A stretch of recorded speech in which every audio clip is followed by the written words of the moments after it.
யூடியூபில் வெளியான ஆஹா கல்யாணம் என்ற வெப்தொடர் மூலமாக பவி டீச்சர் என்ற கதாபாத்திரத்தில் நடித்ததன் மூலம் ரசிகர்கள் மத்தியில் பிரபலமானவர் தான் நடிகை பிரகிதா சாஹா.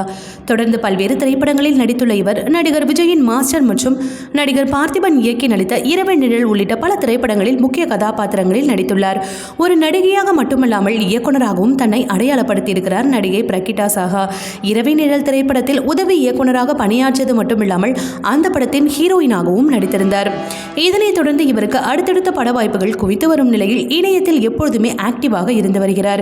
இணையத்தில் தொடர்ந்து தனது புகைப்படங்களை பதிவிட்டு வரும் அவர் ஆரம்பத்தில் அடக்க ஒடுக்கமாக தன்னுடைய அழகுகளை மறைத்து புகைப்படங்களை வெளியிட்டிருந்தார். அதன் பிறகு தன்னுடைய அழகுகள் எடுப்பாக தெரிவதை உறுதிப்படுத்தும் வகையில் ஆடைகளை அணிந்து கொண்டு ரசிகர்களின் கண்களை உறுத்தும் வகையில் புகைப்படங்களை வெளியிட்டு வருகிறார். இந்த நிலையில் தற்பொழுது அவர் பொங்கல் பண்டிகையை முன்னிட்டு மொபைல் ப்ரமோஷனில் ஈடுபட்டுள்ளார். இது தொடர்பான ஒரு வீடியோ தற்பொழுது இணையத்தில் வைரலாகி வரும் நிலையில் அந்த வீடியோவை பார்த்த ரசிகர்கள் பலரும் பவி டீச்சரா, இது மாடர்ன் டிரெஸ்ஸில் ஆளை அடையாளம் தெரியாமல் இப்படி மாறிட்டாங்களே என்று ஆச்சரியத்துடன் கேட்டு வருகிறார்கள். இது போன்ற சினிமா மற்றும் சீரியல் தொடர்பான செய்திகளை காண சினி டைம்ஸ் சேனலை மறக்காம சப்ஸ்கிரைப் பண்ணுங்க.